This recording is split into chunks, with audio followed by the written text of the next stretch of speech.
Bonjour Elisabeth. Bonjour Bonjour Elisabeth. Cécile, bonjour Philippe, bonjour à tous. Contrairement à Damien Abad, la secrétaire d'État à la francophonie reste au gouvernement malgré 2 plaintes pour viol.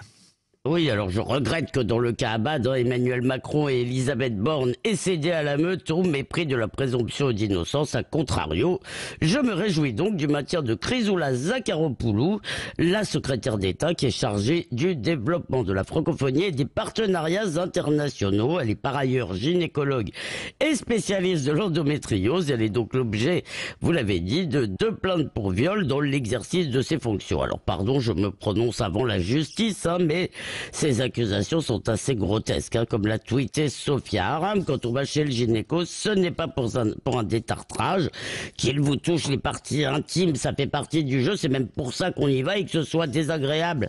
C'est un fait, mais on ne peut pas vous soigner ni détecter d'éventuelles affections sans vous toucher. Est-ce qu'on va dénoncer bientôt son dentiste pour un viol dentaire? Alors la présidente de l'association Stop Vogue pour violences gynécologiques et obstétrique dit avoir recueilli 3 témoignages de femmes mettant en cause Madame Zakharopoulou, non pas, alors je cite, non pas pour des gestes physiques, mais en raison de son attitude de mépris et de propos humiliants ou blessants. Mais bon sang, si un médecin vous parle mal, vous vous barrez de son cabinet et arrêtez de faire les victimes, quoi. Franchement, Donc, ça me paraît quand même exagéré. Donc soutien total à Chrysoula Zakharopoulou, Elisabeth. Alors, pas total vraiment. D'abord, oui, elle semble très sympathique. En prime, c'est une très jolie femme. Oui, j'adore les compliments sexistes. Et comme beaucoup de Français d'adoption, c'est certainement une véritable patriote. Ce qui me chiffonne, c'est son poste, parce qu'elle est chargée de la francophonie. Or, je l'ai entendu à la radio, et je ne dirais pas que son français soit absolument parfait, et je ne parle pas de son accent, mais de sa syntaxe. Alors, bien sûr, son français est...